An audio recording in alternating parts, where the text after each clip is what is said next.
All right, in this video, we are going to look at the application of the Gini Index, which in the previous video, the Khan Academy instructor called the Gini coefficient, but it is the same thing. So I hope you watch that video. It's an excellent explanation of how it works.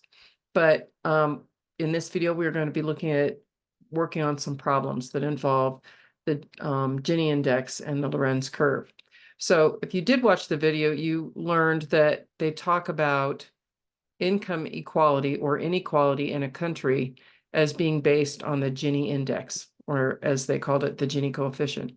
And here, what they talked about is as you increase in the population of the country, the percentage of the population, then we talk about the percentage of the wealth, percent wealth. So if everybody earned the same amount, then as you increased in population, then you would increase the same amount of wealth. So if you got to 50% of the population, that would be 50% of the accumulated wealth of the whole country. So you'd have a perfectly straight line. It doesn't ever work this way, but if you did have a perfectly straight line, what you'd have is that everybody in the population of that country earned the exact same amount. And so you'd have a Gini index of 0. So that's why it says here, a Gini index of 0 indicates absolute equality. All the people share the same income.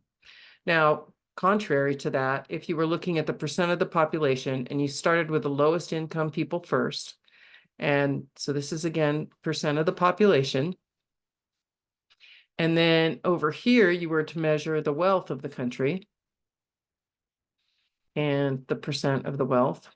Now, if you had a lot of very poor people and then a very few amount of rich people, as you accumulated population, you would not accumulate a lot of the wealth. So say, as in some countries, there may be 5% of the population controls 90% of the wealth. What would happen is you'd get up to 90% of the population here, and you would not have a lot of wealth if you added up all the income that those people had. And then when you got closer and closer to 100% of the population over here, then the wealth curve would go straight up, or very nearly straight up. So this is an example when this area between the two curves approaches, well, this formula approaches 1, this would be an example of great income disparity. So a Gini index of 1 indicates absolute inequality. One person has all the income and the rest have none. So the greater the area in here, the greater the income disparity, and the larger your Gini index or Gini coefficient will be. So let's see if we can figure this one out by looking at our next example here. I got to find where my cursor is. Here we are. All right, so the Lorenz curve for the distribution of income in a certain country in 2013 is given by f of x equals x to the 2.6. Economists predict that the Lorenz curve for this country in the year 2025 will be given by g of x equals x to the 1.8. Find the Gini index for the concentration, in income concentration for the curve and interpret the results. So we're going to be using this formula above, which says, here's our line y equals x. And this is the line of y equals f of x. So that's in 2013. And f of x function here has the equation f of x equals 2.6x.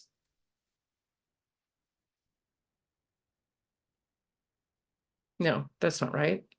X to the 2.6 power.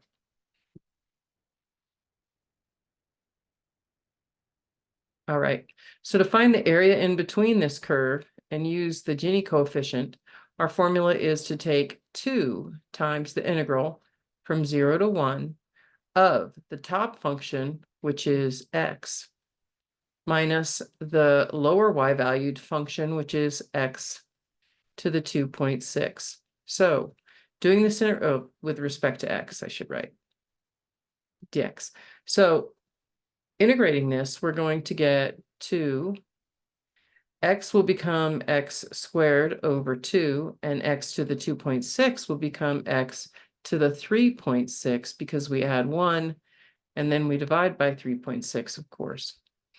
Now we're going to integrate this from 0 to 1. As it appears here, when we do this, plugging in 0 will give us a net result of 0. So let's just see what we get here. We'll take 2 times 1 squared over 2 minus 1 to the 3.6 power over 3.6. Let's calculate that. Oh, wait. Then, of course, we should also subtract it by substituting in the 0. Now, not always will this even if you're plugging in 0, like if you had a natural log function back here, this value wouldn't be 0. So we still will want to acknowledge that we're plugging it in here, even if we know this answer is going to be 0. So let's calculate what this is.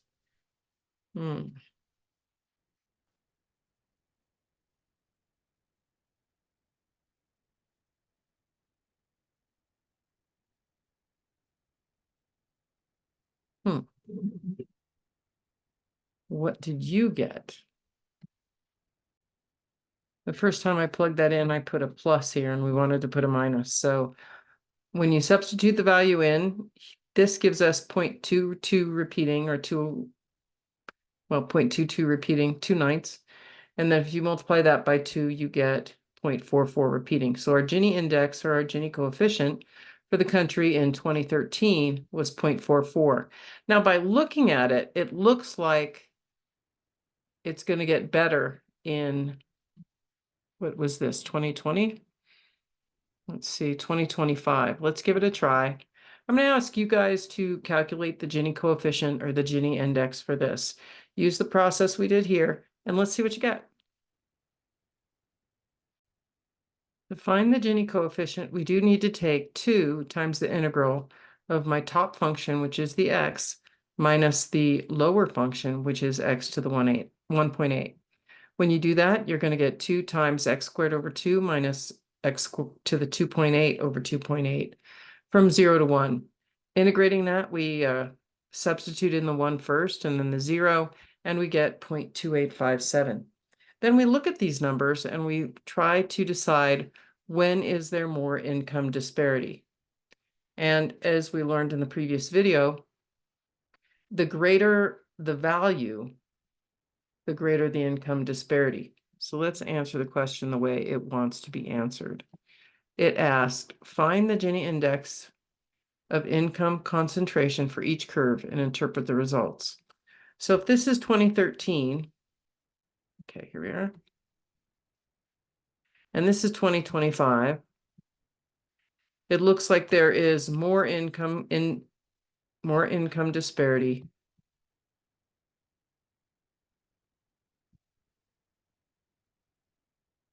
in 2013 than in 2025. Good news for the folks of that country in 2025. In our next unit, in our next video, we are going to look at average value. Thanks for watching.